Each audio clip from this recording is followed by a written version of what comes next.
की बात में आज हम बात करने वाले हैं कांग्रेस के प्रदेश अध्यक्ष पूर्व मुख्यमंत्री कमलनाथ की, जिन्होंने हाल ही में अशोकनगर जिले में एक कार्यक्रम के दौरान खबरनवीसों के बीच सरकार की नीति और नीयत को लेकर तल्ख अंदाज में हमला बोला। उन्होंने खबरनवीसों के सवाल के बीच उन सवालों के जवाब में क्या कहा, आइए हम आपको दिखाते हैं। मैं 5 मिनट पहले ही यहाँ पहुँचता। आप सबका बहुत बहुत स्वागत।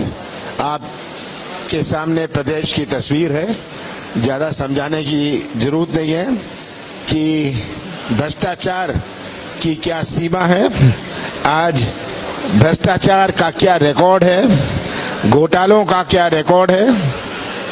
ये घोटाले की सरकार, भ्रष्टाचार की सरकार, झूठों की सरकार, आज मध्य प्रदेश की आम जनता ने ये बात समझ ली है और पहचान ली है। और मध्य प्रदेश का हर वर्ग परेशान है, हमारे नौजवान हों, किसान हों, छोटे व्यापारी हों। हम इस जिले की ही बात करें, इस जिले की बात करें कि कितने सारे आश्वासन दिए। अस्पताल की बात हो, आज अस्पतालों में डॉक्टर नहीं, स्कूल में शिक्षक नहीं, खंभों में कहीं तार नहीं और तार में बिजली नहीं। ये आज अशोकनगर जो एक प्रसिद्ध जिला है खेती के लिए, यहाँ 30% सूखा पड़ा है, 30% नुकसान हुआ है, कोई सर्वे नहीं, कोई मुआवजा नहीं। ये आज स्थिति सबके सामने है। तो ज्यादा ना बोलते हुए, क्योंकि आप सब को कोई ज्ञान तो मुझे देना नहीं, मैं चाहूंगा कि दिग्विजय सिंह भी कि आपके जो प्रश्न हुए, क्योंकि मैं लेट चल रहा हूं और मुझे भोपाल वापस पहुंचना है, तो आपके जो प्रश्न हुए आप कृपा करके पूछ लें। पत्रकार बंधु जो भी प्रश्न पूछना चाहते हैं अपना हाथ खड़ा करें। मैं निवेदन करूंगा कि 1 बाय 1 करें और क्रॉस क्वेश्चन ना करें। सर, माननीय कमलनाथ जी, शिक्षा का जिस तरीके से निजीकरण चल रहा है और जो सीएम राइज स्कूल जो इस समय लगातार बनाए जा रहे हैं, तो आगामी समय में ये योजना है कि जो गांव में जो स्कूल हैं उनको बंद किया जा सकता है। तो क्या आपकी सरकार आती है तो आप शिक्षा का निजीकरण होने देंगे? निजीकरण का प्रश्न नहीं है ये तो निजीकरण पूरे देश में कर रहे हैं। आपने देखा किस प्रकार से पूरे देश का निजीकरण कर रहे हैं। जो इतनी सारी हमारी इमारतें बनी थी, इतनी सारी हमारे संस्थाएं बनी थी, उनका निजीकरण कर रहे हैं। स्कूल तो छोटी सी बात है, पर स्कूलों शिक्षा प्राथमिकता रहे कि शिक्षा से ही पौधा डलता है। और अगर शिक्षा सही ना होए, हमने देखा, आपने पटवारी घोटाले में देखा, जब उनसे पूछा गया, कोई प्रश्न पूछे गए, वो प्रश्न के जवाब नहीं दे पाए। नौकरी तो पा ली, पैसे दो, काम लो, पर शिक्षा को प्राथमिकता हम देंगे। और हम इस निजीकरण के पक्ष में नहीं है। जो और आवश्यकता है, आज के जो शासकीय स्कूल हैं इनका निजीकरण नहीं होए, मैं बड़ा साफ हूं इसमें, पर उस स्कूलों में शिक्षक तो होए, उसका स्टैंडर्ड तो होए, कोई मापदंड तो होए। और जो नए स्कूल बनने हैं, अगर शासकीय स्कूल नहीं बनता तो निजी स्कूल भी बने। हमें तो बहुत सारे स्कूलों की आवश्यकता है। पहले बच्चे स्कूल नहीं जाते थे, आज स्कूल बड़े हुए हैं, स्कूल बड़े हैं पर शिक्षक नहीं है। बताइए। और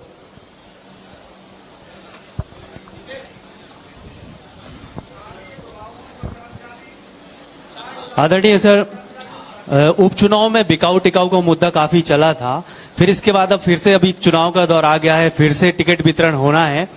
तो अशोकनगर की जो सीट है एससी के लिए रिजर्व है, यहाँ का जो राजनीतिक माहौल था वो आपसे कोई अछूता नहीं है। टिकट यहाँ पर फिर से शुद्ध को दिया जाएगा या फिर जो पैरासूट से नए लोग आ जाते हैं उनको टिकट दिया जाएगा? क्योंकि आधा चुनाव तो टिकट के वितरण से ही जीता जाता है। देखिए, कोई पैराशूट नहीं होगा। जो कांग्रेस में भी आ रहे हैं दूसरी पार्टियों से पूरे प्रदेश में, जब तक स्थानीय हमारा स्थानीय संगठन उनको स्वीकार नहीं करता, अभी जिन्होंने ज्वाइन किया आपने देखा होगा मंच पर हमारा स्थानीय संगठन बैठा था, हमारा स्थानीय संगठन को सबसे पहले उनको स्वीकार करना है। और टिकट कोई पैराशूट से नहीं, टिकट की हमने सर्वे कराई है, एआईसीसी ने सर्वे कराई है, सबसे राय कर रहे हैं और उस आधार पर टिकट दिया जाएगा। कोई और प्रश्न? कल नरेंद्र मोदी जी वहां मीना आए थे, उन्होंने एक बोला था कि जो इंडिया का गठन हुआ है वो सिर्फ सनातन के अंध के लिए हुआ है, सनातन धर्म के विरोध में है इंडिया का गठन। सनातन धर्म को तो हम सब स्वीकार करते हैं, इसमें कोई कहने की आवश्यकता है? आज किसी को समझाने लग जाना कि अपना देश सनातन धर्म का भी देश है, बाकी भी धर्म है, पर सनातन धर्म कोई ये शिक्षा नहीं देता, कोई कहता नहीं कि दूसरे धर्मों को दूर रखा जाए। कमलनाथ जी, हमारे यहाँ से सांसद थे सिंधिया जी, आपकी सरकार के समय उन्होंने कहा था कि कई सारे मुद्दे हल नहीं हो रहे इसलिए वो सड़क पर उतर सकते हैं। क्या आपको लगता है कि अगर वो मुद्दे आज भी वैसे ही हैं तो आप उनको फिर से सड़क पर उतारने के लिए आमंत्रित करेंगे? फिर से अब सिंधिया जी भारतीय जनता पार्टी में है, भारतीय जनता पार्टी उनका भविष्य तय करेगी। उन्होंने अपना भविष्य तय कर लिया, भारतीय जनता पार्टी में चले गए।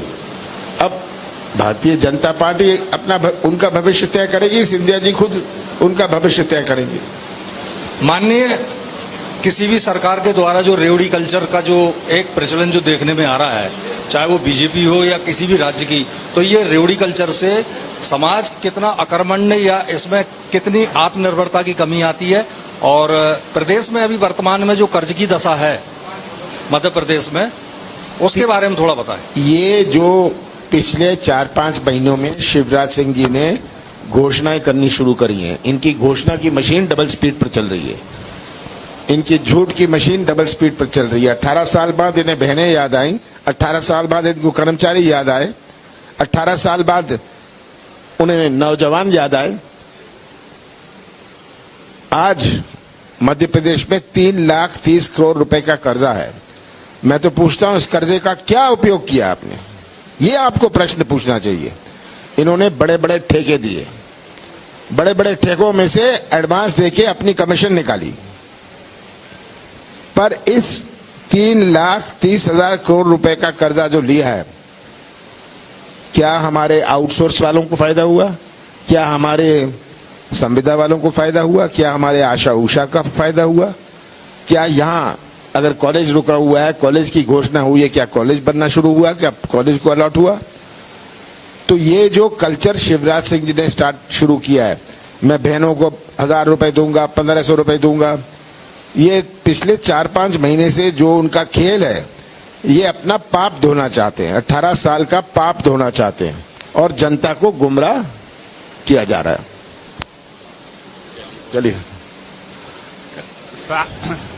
कर्मचारियों की लगातार मांग चल रही है कि उनकी पुरानी पेंशन लागू की जाए, क्या आपकी सरकार आने मैंने ये कई दफे घोषणा करी है कि हम पुरानी पेंशन स्कीम लागू करेंगे। अब आप सबका बहुत बहुत धन्यवाद। निश्चित ही कमलनाथ के सियासी हमले बड़े हैं। एक ओर जहां सत्ताधारी दल जन आशीर्वाद यात्रा निकाल रही है, तो वहीं कांग्रेस भी अपनी सभाओं के माध्यम से अपनी पार्टी का इकबाल बुलंद करने में लगी हुई है। मगर जिस तरह से पूर्व मुख्यमंत्री ने सरकार और उसकी नीति और नीयत पर हमला बोला है, वह निश्चित ही विचारणीय आज की सियासत में हो सकता है। मगर इन सब आरोप प्रत्यारोपों के बीच इसके परिणाम आने वाले भविष्य में क्या होंगे, यह देखने वाली बात होगी। तो साथियों, आपने देखा, यह थी हमारी आपकी बात, आपकी ही बात में फिर हम किसी नए विषय और नई शख्सियत के साथ आपके साथ होंगे। तब तक के लिए बीएस पुल्ले का नमस्कार। अगर हमारे कार्यक्रम अच्छे लगते हैं तो लाइक, शेयर और सब्सक्राइब अवश्य करें। की बात बीएस पुल्ले के साथ आपकी बात कहने संपर्क करें।